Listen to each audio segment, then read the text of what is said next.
بالله من الشيطان الرجيم. بسم الله الرحمن الرحيم. شهر رمضان الذي أنزل فيه القرآن هدى للناس وبينات من الهدى والفرقان فمن شهد منكم الشهر فليصمه ومن كان مريضا أو على سفر فعدة من أيام أخر يريد الله بكم اليسر ولا يريد بكم العسر ولتكملوا العدة ولتكبروا الله على ما هداكم وَلَعَلَّكُمْ تَشْكُرُونَ. شروع کرتا ہوں اللہ کے نام سے جو بڑا مہربان نہایت رحم کرنے والا ہے. رمضان کا مہینہ وہ مہینہ ہے جس میں اللہ تعالی نے قرآن کو اتارا ہے. جو قرآن سارے لوگوں کے لیے ہدایت کا ذریعہ ہے اور واضح دلائل ہیں ہدایت کی اور حق اور باطل کو جدا کرنے والی چیز ہے.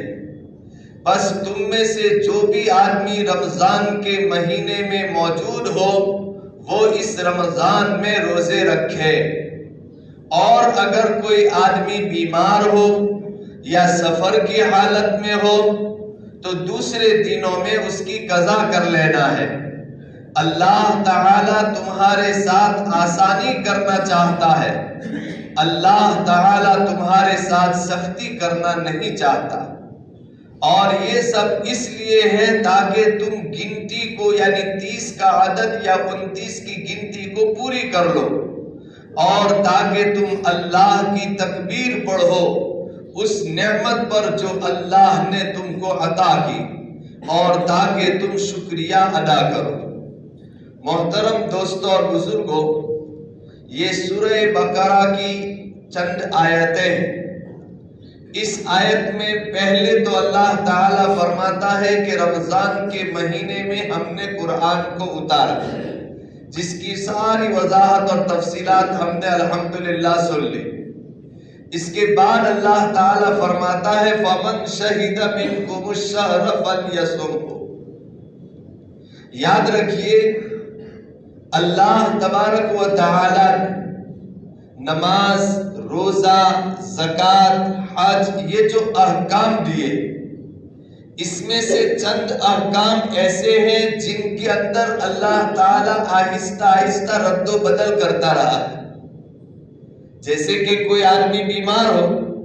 اور ڈاکٹر کے پاس جاتے ہیں تو دیکھتے ہیں کہ یہ آدمی کا بدن کس کیٹیگری کی دوائی کو قبول کر سکتا ہے. پہلے وہ دوائی دیتا ہے، پھر 2-3 دن کے بعد وہ دوائی کو چینج کر دوسری دوائی دیتا ہے کہ اب یہ دوائی کی ضرورت ہے. بس اسی طریقے سے اللہ تبارک و تعالی نے نماز کے مسائل ہیں، رمضان کے روزے کے مسائل ہیں، اسی طرح سے اللہ تعالی نے اس کے اندر احکام کو رد و بدل کیا ہے. چنانچہ پہلے شریعت میں ابتداءً روزوں کے بارے میں یہ حکم تھا کہ رمضان کے مہینے میں جس کی مرضی ہو وہ روزہ رکھے، اور اگر مرضی نہ ہو روزہ رکھنے کی، کوئی مجبوری وغیرہ ہے تو وہ فدیہ دے دے. بعد میں اللہ تعالی نے یہ حکم اتارا کہ فَمَنْ شَهِدَ مِنْكُمُ الشَّهْرَ فَلْيَصُمْهُ،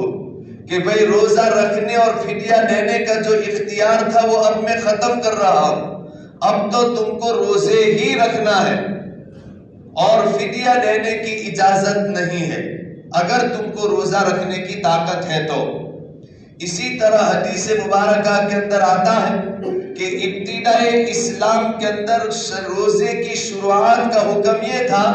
کہ رات کو جو بھی آدمی جس وقت سو جائے بس اسی وقت سے اس کا روزہ شروع. پھر اگر آنکھ کھل گئی تو کھانے کی اجازت نہیں جب تک دوسرے دن غروب آفتاب نہ ہو جائے. چنانچہ ایک صحابی تھے رضی اللہ تعالی عنہ، وہ روزے سے تھے. مغرب کے وقت افطاری کا کوئی سامان موجود نہیں تھا، صرف پانی پی لیا.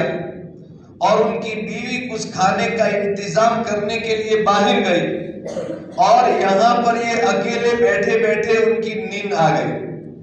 تو ان کا روزہ دوسرے دن کا شروع ہو گیا۔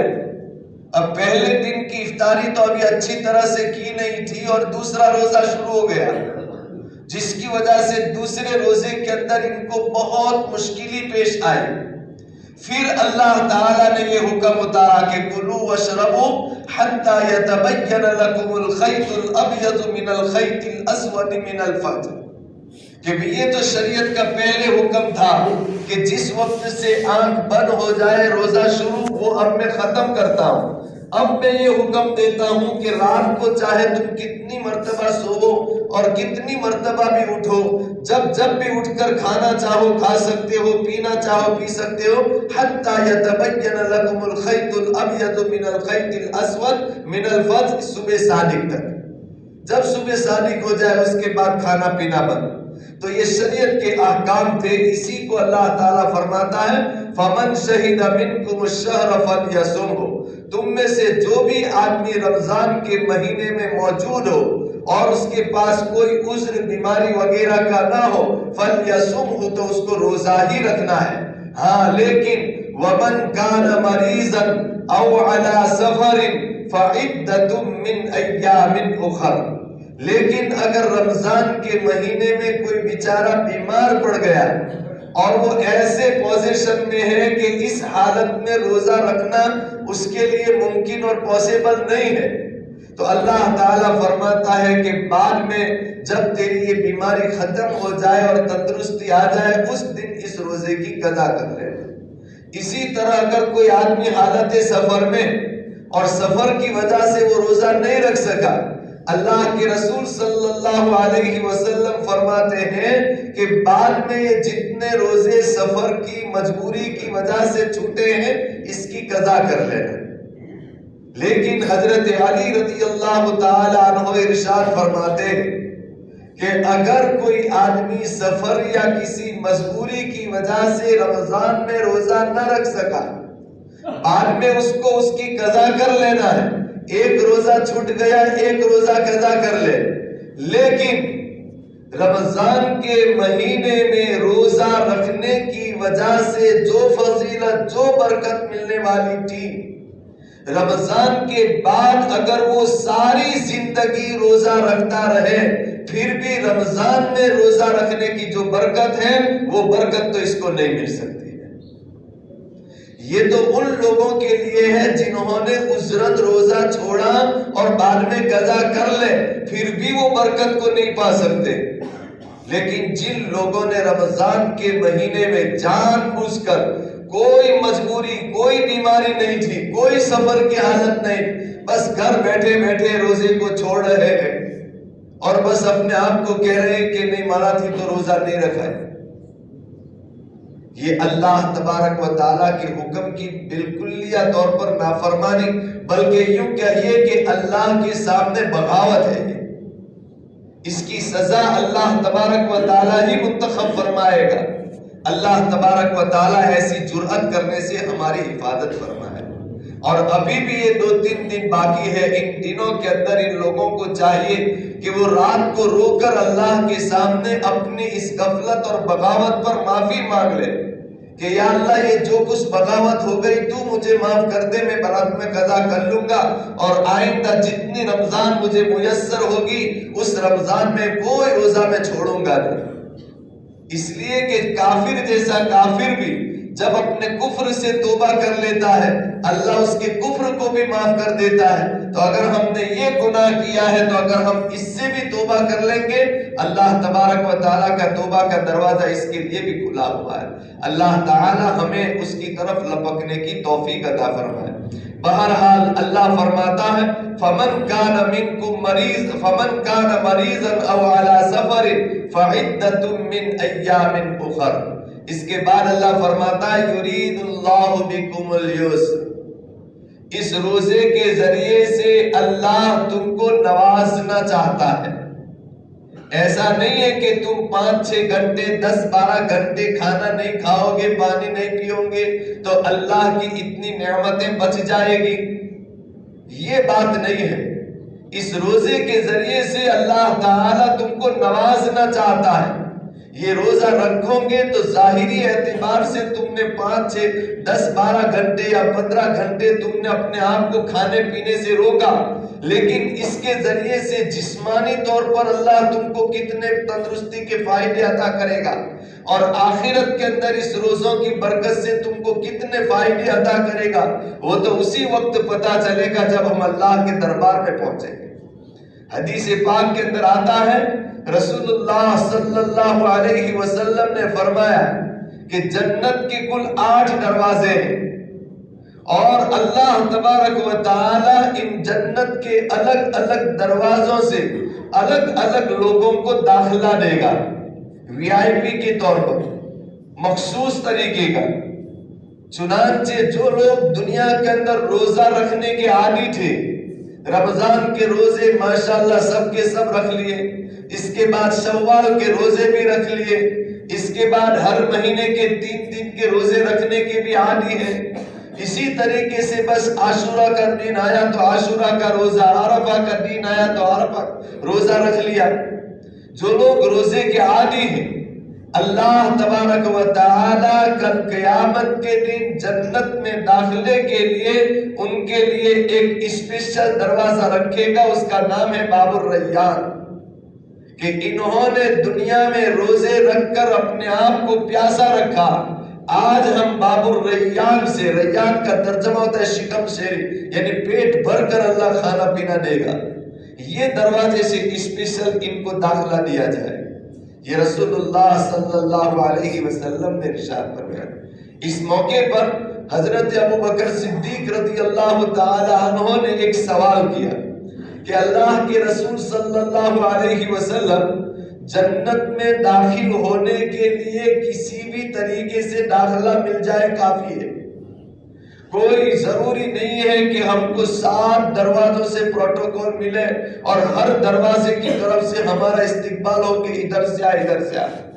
لیکن صرف پوچھنے کے طور پر پوچھتا ہوں کہ ایسا بھی کوئی اللہ کا مائی کا لال ہوگا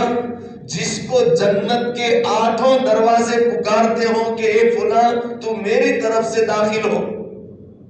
یہ حضرت ابوبکر صدیق رضی اللہ تعالی عنہ نے اللہ کے رسول صلی اللہ علیہ وسلم سے پوچھا کہ اللہ کے رسول صلی اللہ علیہ وسلم، ایسا کوئی مائی کا لال ہوگا جو جنت کے 8 دروازے اس کے استقبال کے لیے آواز دے رہے ہوں؟ رسول اللہ صلی اللہ علیہ وسلم نے فرمایا، ہاں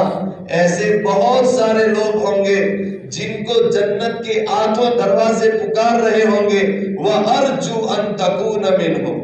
اور میں یقین کرتا ہوں کہ ان خوش نصیب لوگوں میں سے اے ابو بکر تم بھی ایک آدمی ہو کہ تم کو جنت کے 8 دروازے پکاریں گے کہ اے ابو بکر میری طرف سے آ جاؤ، اے ابو بکر میری طرف سے آ جاؤ۔ بہرحال اللہ تعالیٰ فرماتا ہے وَلِتُكْمِلُوا الْعِدَّةَ وَلِتُكَبِّرُوا اللَّهَ وَلِتُكْمِلُوا الْعِدَّةَ يُرِيدُ اللَّهُ بِكُمُ الْيُسْرَ وَلَا يُرِيدُ بِكُمُ الْعُسْرَ۔ اللہ تعالیٰ تم کو پیاسا رکھ کر تنگی میں مبتلا نہیں کرنا چاہتا، اس کی ایک مصلحت ہے جس کی وجہ سے تم پر روزوں کو فرض کیا ہے۔ اس کے بعد اللہ تعالیٰ بہت اچھی بات ارشاد فرماتا ہے وَلِتُكْمِلُوا الْعِدَّةَ، اور یہ اس لیے تاکہ تم گنتی کو پوری کرو، یعنی رمضان کا مہینہ یا تو 29 دن کا ہوگا یا 30 دن کا ہوگا، بس تمہارے ذمے یہ 29 یا 30 دن کی گنتی کو پوری کرنا ہے۔ محدثین فرماتے ہیں کہ یہ اللہ تعالی کی طرف سے مومنین کے لیے بہت بڑا تحفہ ہے۔ اس آیت کے ذریعے سے اللہ ہم کو یہ بتا رہا ہے کہ اے میرے بندے، رمضان کے روزے کو جس حیثیت سے رکھنے چاہیے، جس عظمت کے ساتھ رکھنے چاہیے، تیری حیثیت نہیں ہے کہ تو رمضان کو اس حیثیت سے رکھ سکے، روزوں کی صحیح معنی میں تو قدر کر سکے۔ میں جانتا ہوں کہ تو انسان کا پتلا ہے، نسیان کا پتلا ہے، تیرے سے خطائیں ہوگی، روزے کے اندر کچھ نہ کچھ بھول چوک ہو جائے گی، لیکن تیرا کام 29 یا 30 دن کے روزے رکھ لینا ہے۔ وَلِتُكْمِلُوا الْعِدَّةَ، بس تم 29-30 دن کی گنتی پوری کر لو، تمہارے درمیان اس روزوں کے اندر جو کچھ کوتاہی ہوئی ہوگی، جو کچھ بھول چوک ہوئی ہوگی، میں اپنے فضل و کرم سے ان روزوں کی کوتاہیوں کو معاف کر کر روزے کا مکمل ثواب تم کو عطا کروں گا۔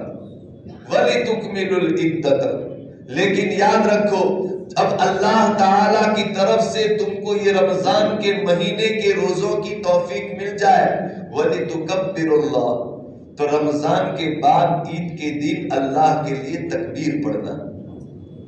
اس کی تفسیر کرتے ہوئے علماء فرماتے ہیں کہ اس کا مطلب ہے عید کی نماز پڑھنا، چونکہ عید کے دن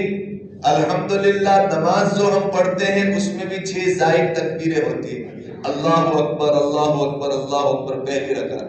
اور دوسری رکعت میں بھی 3 تکبیریں ہوتی ہیں، اللہ اکبر اللہ اکبر اللہ اکبر، وَلِتُكَبِّرُوا اللَّهَ، تو عید کی نماز کے اندر زائد تکبیریں پڑھنا۔ دوسری تفسیر علماء فرماتے ہیں وَلِتُكَبِّرُوا اللَّهَ کا دوسرا مطلب یہ بھی ہے کہ جب تم عید کی نماز کے لیے جاؤ تو راستے میں اللہ کی تکبیر پڑھتے رہنا، اللہ اکبر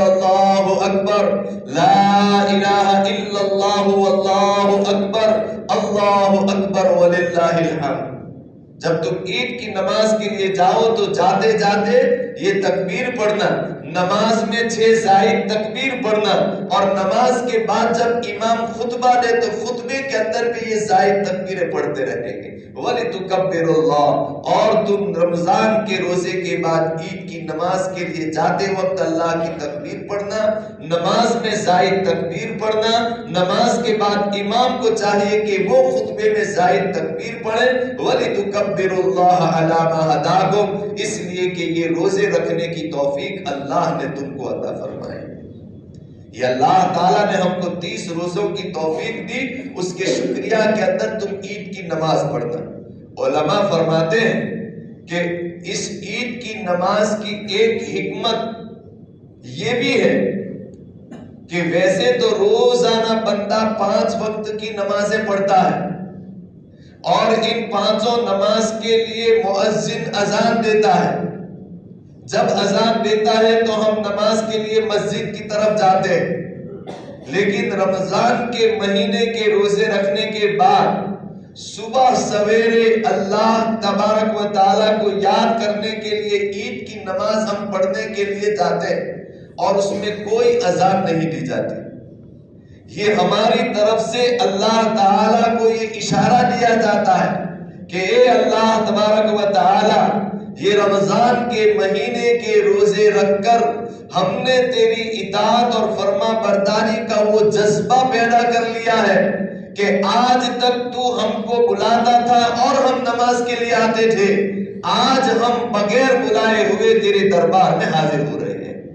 وَلِتُكَبِّرُوا اللَّهَ عَلَى مَا هَدَاكُمْ، یہ اللہ تعالیٰ کی طرف سے عید کی نماز کی حکمت بالغہ ہے کہ بھئی عید کی نماز کے لیے اذان کیوں نہیں دی جاتی، یہ اللہ کو ہم بتا رہے ہیں، اور اللہ تعالیٰ سے یہ عید کی نماز پڑھ کر وعدہ کر رہے ہیں کہ آج کے بعد سے ہم تو جو بھی کہے گا اس کی اطاعت کرنے اور فرما برداری کرنے کے پابند بن رہے ہیں۔ اس کی پہلی نشانی یہ ہے کہ آج بغیر بلائے ہوئے تیرے دربار میں آ رہے ہیں۔ اسی لیے اللہ فرماتا ہے وَلِتُكَبِّرُوا اللَّهَ عَلَى مَا هَدَاكُمْ وَلَعَلَّكُمْ تَشْكُرُونَ، اور تاکہ تم شکریہ ادا کرو۔ ہاں، یہ ایک بہت بڑی چیز ہے کہ جس طرح سے دنیا کی کوئی نعمت ہم کو ملتی ہے تو ہم اللہ کا شکر ادا کرتے ہیں۔ کھانا کھایا، کھانا کھانے کے بعد دعا پڑھتے الحمدللہ الذی اطعمنا وسقانا وجعلنا من المسلمین، یکما وجعلنا مسلمین، یہ اللہ کا شکر ادا کرتے ہیں۔ تو جس طرح سے دنیا کی کوئی نعمت ملے اور اس پر ہم شکر ادا کرتے ہیں، اور اللہ کی طرف سے یہ حکم ہے، اور قرآن میں اللہ نے ہم کو یہ وعدہ کیا ہے کہ لَئِن شَكَرْتُمْ لَأَزِيدَنَّكُمْ، اگر میری دی ہوئی نعمت پر تم شکر ادا کرو گے تو میں تم کو اور زیادہ نعمت عطا کروں گا۔ تو کھانے کے بعد اگر ہم دعا پڑھیں گے اللہ ہمیں زائد رزق عطا فرمائے گا۔ اللہ تعالیٰ فرماتا ہے کہ روزہ رکھنے کے بعد بھی اللہ کا شکریہ ادا کرو کہ اللہ تیرا شکر ہے کہ یہ ماہ مقدس کے رمضان کے روزے رکھنے کی تو نے ہم کو توفیق دی۔ الحمدللہ علی الصوم، اللہ تیرا شکر ہے کہ ہم نے رمضان کے روزے رکھے، لعلکم تشکرون، اللہ تبارک و تعالیٰ فرماتے ہیں کہ اگر تم ان روزوں کا شکر ادا کرو گے، اس کی اللہ تعالیٰ کی طرف سے یہ گارنٹی ہے، لَأَزِيدَنَّكُمْ، میں تم کو اور زیادہ روزے رکھنے کی توفیق دوں گا۔ اگر تم یہ روزے رکھو گے تو اور اس کے اوپر شکر ادا کرو گے، میں اور زیادہ شکر ادا کرنے کی اور زیادہ روزے رکھنے کی توفیق عطا کروں گا۔ چنانچہ حضرت شاہ امداد اللہ رحمت اللہ علیہ سے کسی نے پوچھا کہ حضرت ہم یہ جو عبادت کرتے ہیں وہ عبادت قبول ہوئی کہ نہیں؟ تو فرمایا کہ جو بھی عبادت کرو اس کے اوپر اللہ کا شکریہ ادا کرو۔ اس کا اثر یہ ہوگا کہ نماز پڑھنے کے بعد اگر تم کہیں گے الحمدللہ میری نماز ہو گئی، اللہ تیرا شکر ہے کہ تو نے میرے کو نماز کے لیے بلا لیا، نماز کے بعد اتنا صرف بول لے، انشاءاللہ اللہ فرماتا ہے لَأَزِيدَنَّكُمْ، دوسری نماز کے لیے توفیق ہم تم کو دیں گے۔ ایک عبادت پر تم اللہ کا شکر ادا کرو، دوسری عبادت کی اللہ تعالیٰ خود بخود توفیق دے گا۔ لَإِن شَكَرْتُمْ لَأَزِيدَنَّكُمْ، نماز کے بعد اتنا بول لو کہ اللہ تیرا شکر ہے کہ تو نے مجھے نماز کی توفیق دی، اتنا بولو گے، اللہ نے قرآن کے اندر وعدہ کیا ہے لَأَزِيدَنَّكُمْ، دوسری نماز کی توفیق میں خود بخود دوں گا۔ روزہ رکھ لیا، رمضان کا مہینہ ختم ہو گیا، اللہ تعالیٰ کا شکر ادا کرو کہ اللہ تیرا شکر ہے کہ تو نے ہم کو رمضان کے مہینے کے روزے رکھنے کی توفیق عطا کی۔ اللہ فرماتا ہے لَأَزِيدَنَّكُمْ، میں تجھے اور روزے رکھنے کی توفیق دوں گا بندے، اور تو زیادہ ثواب کمائے گا۔ اسی کو اللہ فرماتا ہے وَلَعَلَّكُمْ تَشْكُرُونَ، اور تاکہ تم شکر ادا کرو، اور شکر ادا کرو گے زیادہ نیکیوں کی توفیق ملے گی، زیادہ نیکیوں کی توفیق ملے گی تو اللہ تبارک و تعالیٰ کی طرف سے تم زیادہ اونچے مقام کے مالک اور دنیا اور آخرت کی اعتبار سے زیادہ کامیابیوں کی طرف منتقل ہوں گے اور جاؤ۔ اسی کو اللہ فرماتا ہے وَلِتُكْمِلُوا الْعِدَّةَ وَلِتُكَبِّرُوا اللَّهَ عَلَى مَا هَدَاكُمْ وَلَعَلَّكُمْ تَشْكُرُونَ۔ بہرحال یہ عید کی نماز پڑھ کر گویا کہ ہم اللہ تعالیٰ کو یہ وعدہ کر رہے ہیں کہ اے اللہ تو نے اس مہینے کے اندر ہم کو 3 کاموں سے روکا تھا، کھانے سے، پینے سے اور اپنی بیوی کے ساتھ سونے سے۔ حالانکہ یہ کام جائز اور مباح تھا، لیکن رمضان کے مہینے میں تو نے اس وقت سے لے کر اس وقت تک، صبح صادق سے لے کر غروب آفتاب تک تو نے ہم کو روک دیا، تو ہم نے پانی بھی چھوڑ دیا، ہم نے کھانا بھی چھوڑ دیا، ہم نے بیوی کے ساتھ سونا بھی چھوڑ دیا۔ اب رمضان کے بعد اللہ تعالیٰ سے یہ وعدہ کرتا ہے کہ اے اللہ تو نے جس طرح سے ان 3 چیزوں کو چھوڑنے کو کہا میں نے چھوڑا اور تیری اطاعت کا جذبہ آ گیا، اب باقی زندگی کے اندر بھی تو نے جو کہا ہے وہی کروں گا، اور جس کاموں سے تو نے روکا ہے اس سے میں رکوں گا۔ یہ لعلکم تتقون، روزوں کے ذریعے سے اللہ تعالیٰ یہی کروانا چاہتا ہے کہ اے میرے بندے، جب تو نے رمضان کے مہینے میں میرے کہنے سے یہ 3 چیزیں چھوڑ دی تو اب پوری زندگی کے لیے بھی میں تجھے بہت سارے کام نہ کرنے کو کہتا ہوں، وہ بھی چھوڑ دے اور ہدایت پر آ جا، منمانی زندگی کو چھوڑ کر رب چاہے یعنی اللہ جیسا کہے اسی کے مطابق کرنے والا بن جا، تو دنیا اور آخرت کے اعتبار سے کامیاب ہو جائے۔ تو یہ روزہ حقیقت میں اللہ کی اطاعت کا جذبہ پیدا کرنے کا ایک ذریعہ ہے، اور اس کے ذریعے سے ہم اپنے من کو مناتے ہیں کہ جس طرح سے پینے کی شدید ضرورت ہے پھر بھی اللہ کے کہنے کے اوپر میں نے پینا بند کر دیا، تو اسی طریقے سے اللہ نے ہم کو کہا ہے کہ حرام کی غذا اپنے پیٹ میں نہ ڈالو، تو بس کتنی بھی مجبوری کیوں نہ ہو جائے حرام کی غذا سے اپنے آپ کو بچاؤ۔ گزشتہ کل ہی ایک واقعہ حضرت مولانا ابراہیم صاحب نے فرمایا کہ حضرت علی رضی اللہ تعالیٰ عنہ وہ ایک مرتبہ کہیں سے گزر رہے تھے، اس گھوڑے کے اوپر بیٹھ کر راستے کے اندر ایک مسجد نظر آئی، انہوں نے سوچا کہ چلو مسجد کے اندر 2 رکعت نماز پڑھ لیتا ہوں۔ نماز پڑھنے کے لیے اندر جانا تھا تو باہر ایک آدمی کو دیکھا، اس کو کہا کہ بھائی میرا گھوڑا تو تھوڑی دیر پکڑ، میں مسجد میں جا کر نماز پڑھ کے آتا۔ اس نے کہا کوئی حرج نہیں۔ اب وہ گھوڑا پکڑ کر کھڑا رہا، حضرت علی رضی اللہ تعالیٰ عنہ اندر تشریف لے گئے، 2 رکعت پڑھ کر آئے تو وہ گھوڑا تو وہاں پر گھوم رہا تھا، لیکن گھوڑے کے منہ میں جو زین ہوتی ہے وہ جس کو سنبھالنے دیا تھا وہی لے کے چلا گیا تھا۔ اب حضرت علی رضی اللہ تعالیٰ عنہ ادھر ادھر دیکھنے لگے، سامنے ایک دکان تھی، وہاں پر وہ زین لٹک رہے تھے۔ تو حضرت علی رضی اللہ تعالیٰ عنہ نے وہ دکان والے کو پوچھا کہ یہ زین تو میری ہے، تو کہا ہوگی، میرے کو تو ابھی فلانا ایک آدمی آیا تھا، وہ 2 دینار کی بیچ کر گیا۔ حضرت علی رضی اللہ عنہ فرمایا سبحان اللہ، جب میں نماز سے فارغ ہوا تھا تو میں نے سوچا تھا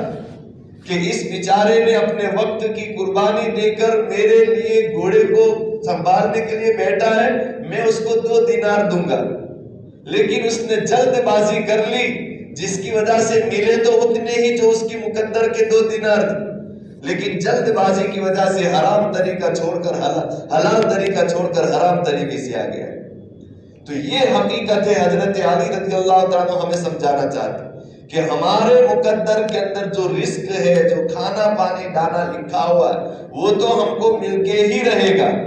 بس فرق اتنا ہے کہ اللہ کے رسول صلی اللہ علیہ وسلم نے فرمایا اجملوا فی الطلب، رزق کو طلب کرنے کے اندر اچھے طریقے سے تلاش کرو، حلال طریقے سے روزی کو تلاش کرو، ملے گی تو اتنی ہی، لیکن اگر حلال طریقے سے ڈھونڈو گے تو حلال طریقے سے ملے گی، حرام طریقے سے ڈھونڈو گے تو حرام طریقے سے ملے گی، حلال طریقے سے ڈھونڈو گے تو تمہاری روزی بھی پاک اور اللہ کی فرما برداری کے اعتبار سے عبادت کا ثواب بھی ملے گا، اور اگر حرام طریقے سے تم نے وہ روزی حاصل کی ہے تو یہ اللہ کی نافرمانی بھی ہو جائے گی اور اس اعتبار سے اللہ تبارک و تعالیٰ کی باغی بھی بن جائے۔ تو یہ ساری باتیں قرآن کریم کے ذریعے سے اور احادیث مبارکہ کے ذریعے سے مسلمانوں کو سمجھائی جاتی ہے کہ یہ قرآن کی جو باتیں ہیں ہدی للناس، یہ لوگوں کی ہدایت کے لیے بڑی کافی ہے، بس تم تھوڑا پڑھو، تھوڑا سوچو، تھوڑا غور کرو، اور دنیا کے اندر یاد رکھے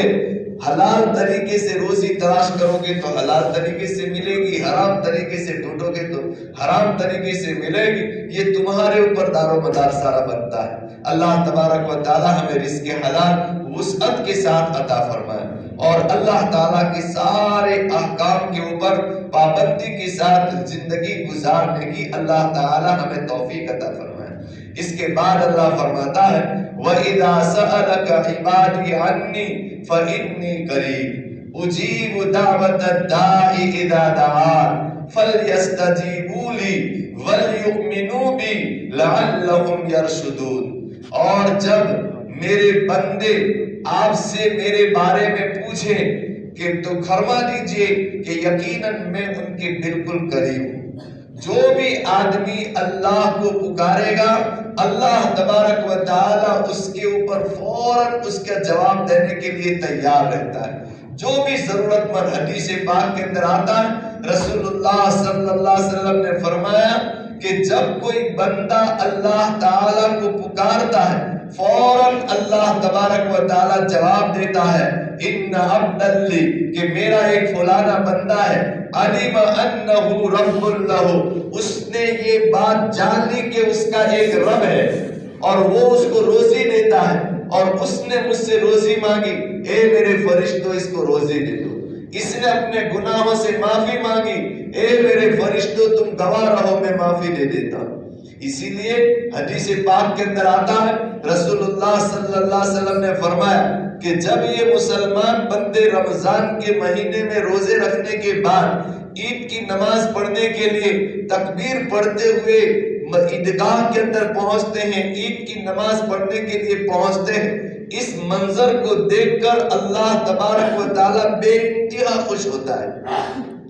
حتیٰ کہ سارے فرشتوں کو بلا کر اللہ تبارک و تعالیٰ پوچھتا ہے کہ اے میرے فرشتوں تم خود بتاؤ کہ ایک میرا بندہ ہو جس کو میں نے کوئی مزدوری کے لیے کام سونپا ہو اور اس نے وہ کام پورا کر لیا تو اس کو کیا دیا جائے؟ تو رسول اللہ صلی اللہ علیہ وسلم نے فرمایا کہ اللہ تعالیٰ کے اس سوال کے جواب میں اللہ فرشتے جواب دیتے ہیں کہ اللہ قاعدہ تو یہ ہے کہ اگر مزدور نے اپنی مزدوری پوری کر دی تو اس کو اس کی اجرت پوری دی جائے۔ رسول اللہ صلی اللہ علیہ وسلم نے فرمایا کہ جب فرشتے یہ جملہ فرماتے ہیں اس کے بعد اللہ فرماتا ہے فَبِعِزَّتِي وَبِكَرَمِي وَبِعُلُوِّ ہِمَّتِي لَأَسْتَجِيبَنَّهُمْ وَلَأَغْفِرَنَّهُمْ وَلَأُبَدِّلَنَّ سَيِّئَاتَهُمْ حَسَنَاتٍ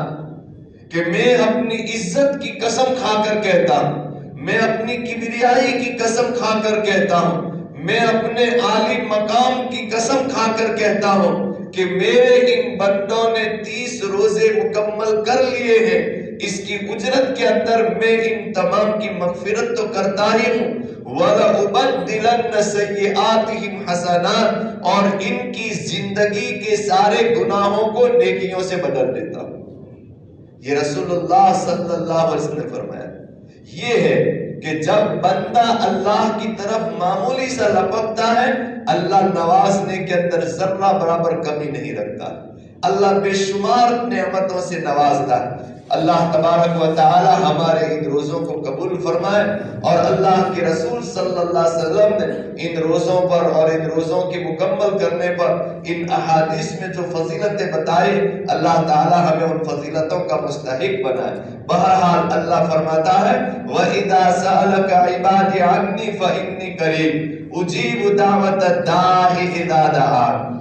میں دعا کرنے والے کی دعا کو قبول کرتا ہوں جیسے ہی وہ مجھ سے دعا کرتا ہے۔ کتنی زبردست آیت مبارکہ۔ اللہ تعالیٰ اس آیت میں فرماتا ہے کہ میرا بندہ جس وقت میرے کو پکارتا ہے میں فوراً اس کی پکار پر لبیک کہہ دیتا ہوں۔ اگر وہ اپنی کسی دنیاوی ضرورت کے لیے مجھ سے مانگتا ہے میں اس کی دنیاوی ضرورت بھی پوری کر دیتا ہوں، دعا قبول کر لیتا ہوں۔ لیکن حدیث پاک میں ہے رسول اللہ صلی اللہ علیہ وسلم نے فرمایا کہ بندہ اللہ کے سامنے جو دعائیں کرتا ہے اللہ تعالیٰ بندے کی ہر دعا قبول کرتا ہے، لیکن قبول کرنے کے 3 طریقے ہیں۔ نمبر 1 تو یہ ہے کہ کبھی بندے نے اللہ سے جو مانگا وہی اللہ اس کو دے دیتا ہے۔ ہم نے اللہ سے مانگا کہ اللہ میری والدہ کو شفا دے دے، اللہ نے والدہ کو شفا دے دی۔ میرا یہ کام ہو جائے، اللہ نے وہ کام کر دیا۔ تو کبھی کبھی تو بندہ دعا میں اللہ سے جو مانگتا ہے اللہ وہی دے دیتا ہے، اور کبھی کبھی قبولیت کا طریقہ یہ ہوتا ہے کہ تم نے جو دعا مانگی اللہ نے قبول کر لی، لیکن اللہ تبارک و تعالی دیکھتا ہے کہ میرے بندے کے لیے فائدہ کس میں، تو کبھی ایسا کرتا ہے کہ جو مانگا وہ تو نہیں دیا، لیکن اس دعا کے بدلے میں ہمارے اوپر دنیاوی اعتبار سے کوئی مصیبت آنے والی تھی، اللہ تبارک و تعالی اس دعا کی برکت سے اس مصیبت کو ٹال دیتا ہے۔ یہ دعا کی قبولیت کا دوسرا طریقہ ہے۔ تو کبھی تو ہم جو مانگتے ہیں وہی دے دیتا ہے، کبھی اس کے بدلے میں کوئی آنے والی مصیبت کو ٹال دیتا ہے، اور تیسرا طریقہ یہ ہے کہ جو مانگا وہ بھی نہیں دیا، اس کے بدلے میں کوئی مصیبت بھی نہیں ٹالی، بلکہ ہماری اس دعا کو اللہ تعالیٰ اپنے پاس ذخیرہ کر لیتا ہے، جمع کر لیتا ہے، اور پھر کل قیامت کے دن اللہ تبارک و تعالیٰ ہماری نیکیوں کا جو ثواب عطا کرے گا، اس کے بعد ہم نے یہ جو دعائیں مانگی ہے ان دعاؤں کے بدلے میں اللہ ہم کو ثواب عطا کرے گا۔ حدیث پاک میں اللہ کے رسول صلی اللہ علیہ وسلم نے فرمایا کہ کل قیامت کے دن ایک بندے کو اس کی دعاؤں کے بدلے میں جب ثواب دیا جائے گا تو اس وقت وہ تمنا کرے گا کہ کاش کہ دنیا کے اندر میری مانگی ہوئی کوئی دعا پوری نہ ہوئی ہوتی اور آج اس دعاؤں کا سارا ثواب مجھے یہاں ملتا۔ تو دعا یاد رکھیے قبول تو ہوتی ہے، اس میں کوئی شک و شبہ نہیں، لیکن ہمارا دماغ الٹا ہے۔ ہم دعا کی قبولیت کا مطلب یہ سمجھتے ہیں کہ جو مانگا وہی مل جائے، یہی قبول ہو گئے، حالانکہ دنیا کے اندر بھی ایک بیٹا اپنے ماں کے پاس جب ضد کرتا ہے، مثال کے طور پر بیٹا کے ہاتھ میں چھڑی آ گئی کاٹنے کی، تو ماں اس کے پاس سے چھین لیتی۔ اب بیٹا کہتا ہے نہیں میرے کو چھڑی دے، میرے کو چھڑی دو۔ اب ماں اس کی بات کو رد کرنا نہیں چاہتی، لیکن جانتی ہے کہ چھڑی اگر اس کے ہاتھ میں جائے گی اس کو لگ جائے، اس کے ہاتھ میں نقصان ہو جائے، تو پھر ماں کیا کرتی ہے، کوئی دوسرا کھلونا لے کر یا کوئی دوسری چیز لے کر اس کو دے کر چھڑی سے بلا دیتی۔ بس سیم یہ حالت اللہ تعالیٰ کی ہمارے ساتھ بھی کہ ہم مانگتے ہیں، ہم یوں سمجھتے ہیں کہ یہی چیز میرے لیے بہتر، لیکن اللہ جانتا ہے کہ یہ چیز تیرے لیے بہتر ہے یا نہیں۔ اس لیے پھر اللہ تبارک و تعالی ہم نے جو مانگا وہ نہیں دیتا، بلکہ اس کے بدلے کے اندر کوئی دوسری چیز اللہ تعالیٰ عطا کر دیتا یا کوئی مصیبت ہمارے اوپر سے ٹال دیتا ہے۔ یہ بات اللہ تعالیٰ قرآن میں فرماتا ہے، لہذا ہمارا یہ عقیدہ رہنا چاہیے اور ہمارے دل کے اندر یہ بات ڈسی ہوئی رہنی چاہیے، جب بھی ہم دعا مانگیں اور دعا سے فارغ ہو جائیں تو یہ یقین رکھیں کہ یہ جو کچھ بھی میں نے اللہ سے دعا کی ہے، اللہ نے میری یہ دعا قبول کی ہے، کیونکہ قرآن میں اللہ نے یہ صاف طور پر فرمایا ہے، فَإِذَا دَعَانِي، جب بھی میرا بندہ دعا کرتا ہے میں اس کی دعا کو قبول کرتا ہوں۔ قرآن کریم میں اللہ فرماتا ہے ادعونی استجب لکم، اے میرے بندو تم دعائیں مانگو تمہاری دعائیں میں قبول کروں گا۔ تو یہ تو اللہ نے قرآن میں ہم سے وعدہ کیا ہے، تو اس وعدے کے اوپر تو کوئی شک و شبہ نہیں ہونا چاہیے۔ لہذا یاد رکھیں، جب بھی ہم اللہ سے کوئی بھی دعا کریں، دعا سے فارغ ہونے کے بعد اللہ تعالیٰ کی ذات سے یقین رکھیں کہ اللہ نے میری یہ دعا قبول کر لی ہے۔ کبھی بھی اپنی زبان سے یہ مت بولنا کہ میں تو بہت اللہ سے دعائیں کرتا ہوں لیکن اللہ میری دعا نہیں سنتا ہے۔ یہ کیسے ہو سکتا ہے؟ قرآن کہتا ہے کہ میں دعا قبول کرتا ہوں اور تو کہتا ہے کہ اللہ میری دعا سنتا نہیں ہے۔ ایسا ہرگز نہیں ہو سکتا ہے، یہ ہمارے ایمان کی کمزوری ہے،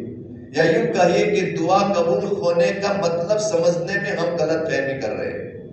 دعا قبول ہونے کا مطلب یہ نہیں ہے کہ ہم جو مانگے وہی مل جائے۔ دعا قبول ہونے کی یہ 3 معنی ہیں۔ تو آج سے یہ بات یقین رکھیں کہ ہم جو دعا مانگتے ہیں ہماری وہ دعا اللہ کے دربار میں قبول ہی ہوتی ہے۔ اللہ ہماری دعا کو ریجیکٹ نہیں کرتا، مردود نہیں کرتا، البتہ پھر اس دعا کا اثر ہونے میں کبھی تو وہی مل جاتا ہے، کبھی اس کے بدلے میں کچھ ملتا ہے، کبھی آخرت میں ملے گا۔ اللہ تبارک و تعالیٰ ان باتوں کی حقیقت کو سمجھنے کی ہمیں توفیق عطا فرمائے۔ تو بہرحال اللہ تعالیٰ فرماتا ہے وَإِذَا سَأَلَكَ عِبَادِي عَنِّي فَإِنِّي قَرِيبٌ أُجِيبُ دَعْوَةَ الدَّاعِ إِذَا دَعَانِ فَلْيَسْتَجِيبُوا لِي۔ اللہ فرماتا ہے تم مجھ سے مانگو، وَلْيُؤْمِنُوا بِي، مجھ پر یقین رکھو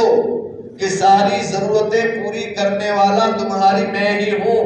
لَعَلَّهُمْ يَرْشُدُونَ، تو ہی تم رشد و ہدایت پر آؤ گے۔ اگر تم نے ذرہ برابر بھی اپنے عقیدے کے اندر گڑبڑ کر دی اور جب آدمی کہنے لگے کہ میں تو بہت دعائیں مانگی لیکن اللہ میری دعا قبول نہیں کرتا ہے، تو پھر آدمی رائے حق سے بھٹک جاتا ہے۔ اللہ فرماتا ہے اگر تم سیدھے راستے پر چلنا چاہتے ہو تو میرے اوپر یقین رکھنا کہ تم نے جو دعائیں مانگی ہیں میں نے قبول کی ہے۔ اس کے بعد اللہ فرماتا ہے وَحِلَّ لَكُمْ لَيْلَةَ الصِّيَامِ الرَّفَثُ إِلَىٰ نِسَائِكُمْ هُنَّ لِبَاسٌ لَكُمْ وَأَنْتُمْ لِبَاسٌ لَهُنَّ۔ اس آیت شریفہ کے اندر بھی جیسے کہ میں نے پہلے کہا کہ رمضان کے روزوں کے احکام کے اندر رد و بدل ہوتا رہا۔ شروع اسلام میں یہ حکم تھا کہ جس طریقے سے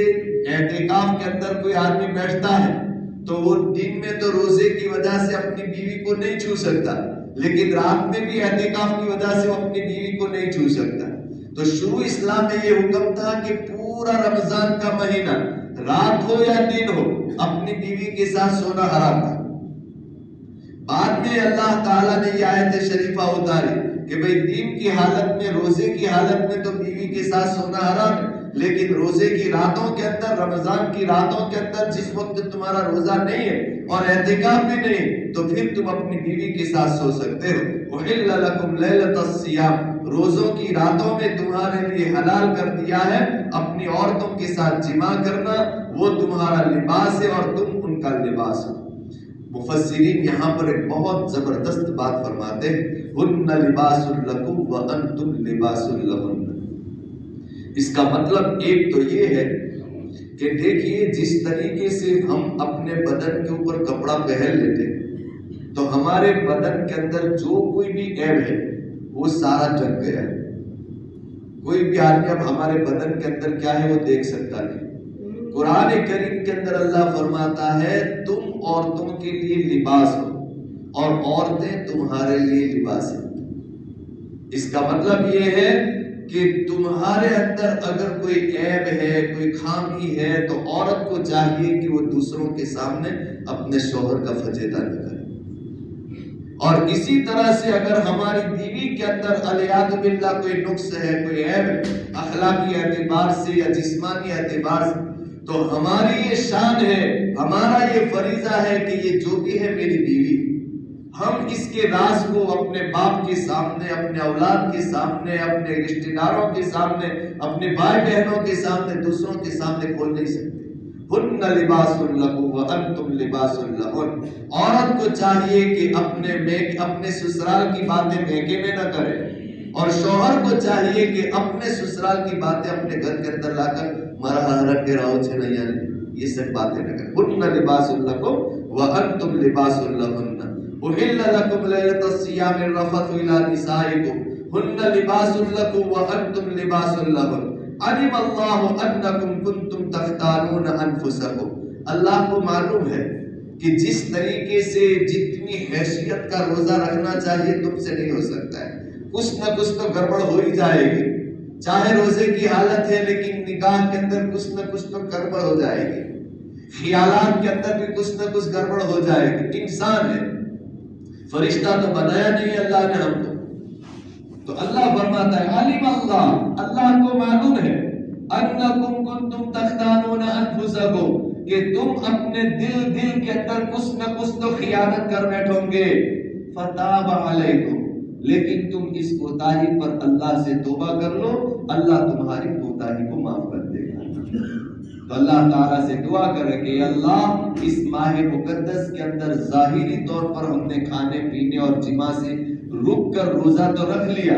لیکن اس روزے کو جس شان و شوکت کے ساتھ رکھنا چاہیے ہم سے وہ نہیں ہوا. ہم نے روزے کی حالت میں غیبتیں بھی کر ڈالی ہے کسی کا حق بھی دبا لیا ہے اور بہت ساری بے جا حرکتیں نازیبہ حرکتیں کر دی ہے. اللہ ہماری توبہ کو قبول کر لے. وعفا عنکم اگر تم توبہ کر لو گے اللہ تعالیٰ تم کو معاف کر دے گا. اللہ کتنے رحم دلی کے ساتھ ہم کو بیان کر رہا ہے کہ اے مسلمان تیرا روزہ تو ایسا ہی ہوگا بس تو اتنا سوری کر لے میں تیرے کو معاف کر دوں گا. وعفا عنکم فالآن باشروہن وابتغوا ما کتب اللہ لکم. اب تم اپنی بیویوں کے ساتھ رات کو سو سکتے ہو اور اللہ تعالیٰ نے تمہارے مقدر میں جو اولاد بھی کی ہے اس کو تلاش کرو ڈھونڈو. وَكُلُوا وَاشْرَبُوا اور کھاؤ پیو یہاں تک کہ صبح صادق ہو جائے. حَتَّى يَتَبَيَّنَ لَكُمُ الْخَيْطُ الْأَبْيَضُ مِنَ الْخَيْطِ الْأَسْوَدِ مِنَ الْفَجْرِ ثُمَّ أَتِمُّوا الصِّيَامَ إِلَى اللَّيْلِ. پھر فجر کے بعد سے روزہ شروع ہوگا رات تک پورا کرو. وَلَا تُبَاشِرُوهُنَّ وَأَنْتُمْ عَاكِفُونَ فِي الْمَسَاجِدِ.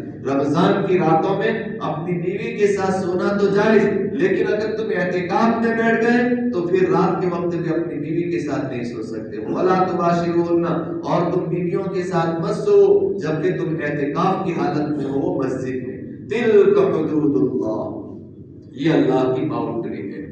یہ اللہ کی بارڈر ہے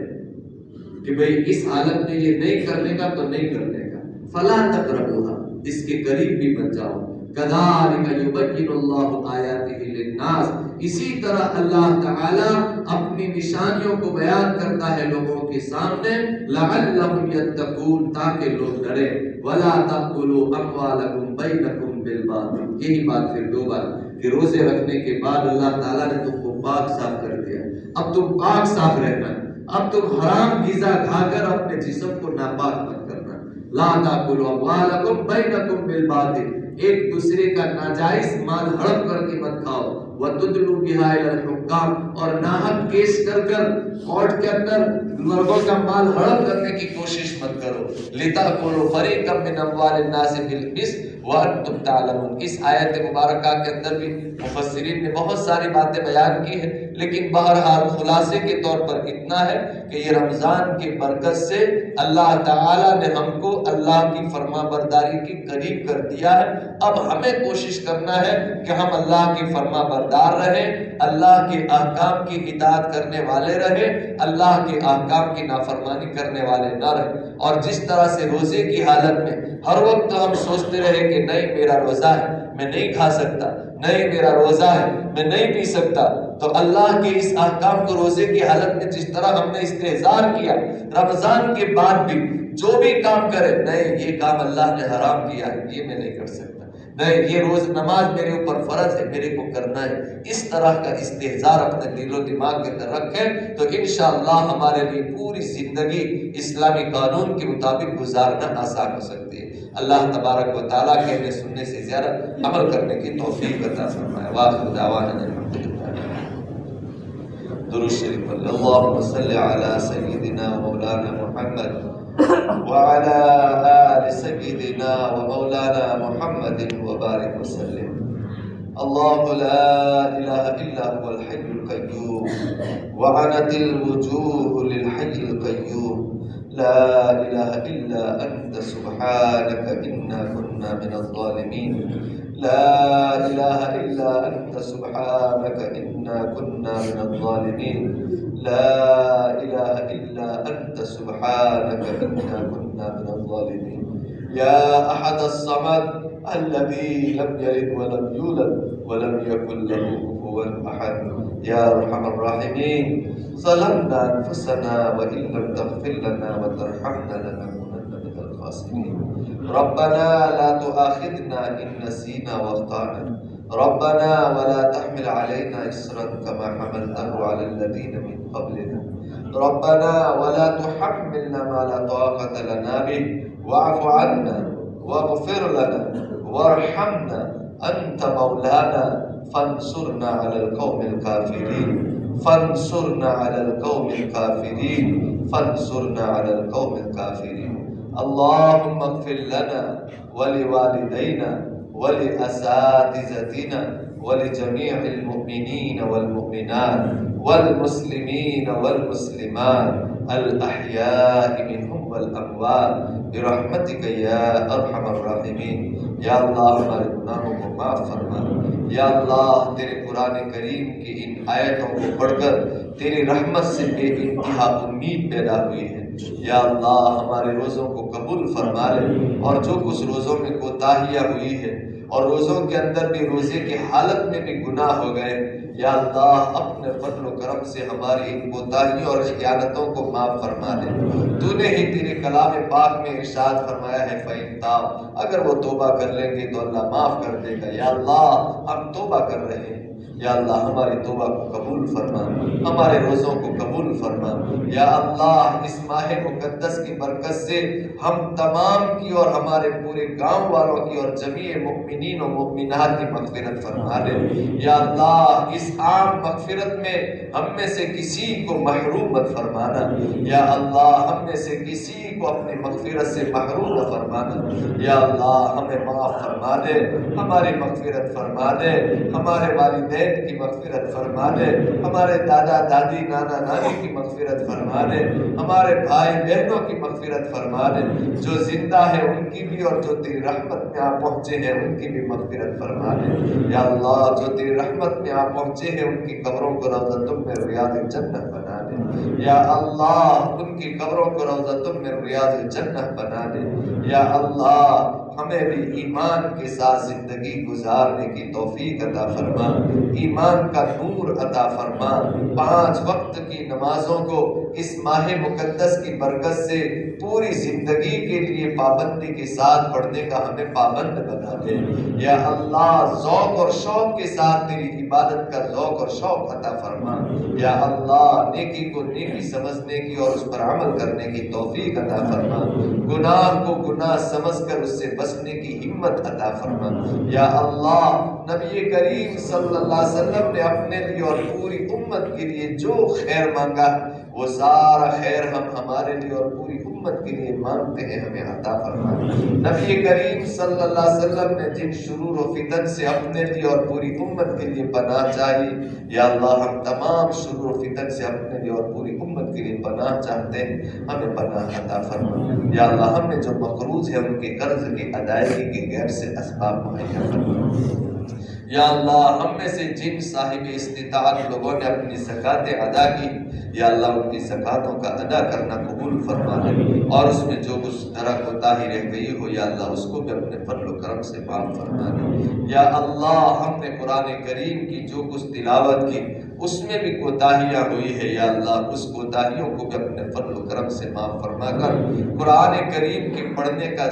شائق اور عاشق بنا دے۔ یا اللہ ہمیں پابندی کے ساتھ پورے سال قرآن کریم کی تلاوت کا ذوق اور شوق عطا فرما۔ یا اللہ ہمارے گھروں کے اندر قرآن کی صداؤں کے گونجنے کا ماحول بنا دے۔ یا اللہ ہماری اولاد کو نیک اور صالح بنا دے۔ یا اللہ ہماری اولاد کی جس طرح سے ہم ان کی دنیا کی حاجتوں کی فکریں کرتے ہیں، یا اللہ ان کی دین کی فکر کرنے کی بھی ہمیں توفیق عطا فرما۔ یا اللہ ہمیں اپنی اولاد کی صحیح تربیت کرنے کی توفیق عطا فرما۔ یا اللہ تو نے ان کو روزی کمانے کے لیے تو پیدا کیا نہیں ہے، لیکن ہماری تو ساری فکریں اپنی اولاد کو کس طرح سے روزی کمانے والے بنانے، اسی فکر کے اندر ہم تو ان کے پیچھے دوڑے پڑے ہیں۔ یا اللہ ہمیں ان کی صحیح تربیت کرنے کی توفیق عطا فرما۔ یا اللہ یہ اولاد تیری ایک نعمت ہے، اور اس نعمت کی قدر کرنے اور یہ تیری امانت ہے، اس امانت کو صحیح طریقے سے حفاظت کرنے کی ہمیں توفیق عطا فرما۔ اپنے اولاد کی صحیح تربیت کرنے کی توفیق عطا فرما۔ یا اللہ جو مانگا وہ بھی عطا فرما، نہیں مانگا مانگنا چاہیے اپنے فضل و کرم سے وہ سب عطا فرما۔ ربنا تقبل منا انك انت السميع العليم وتب علينا يا مولانا انك انت التواب الرحيم، وصلى الله تعالى على خير خلقه ونور عرشه عما يصفون، وسلام على المرسلين والحمد لله۔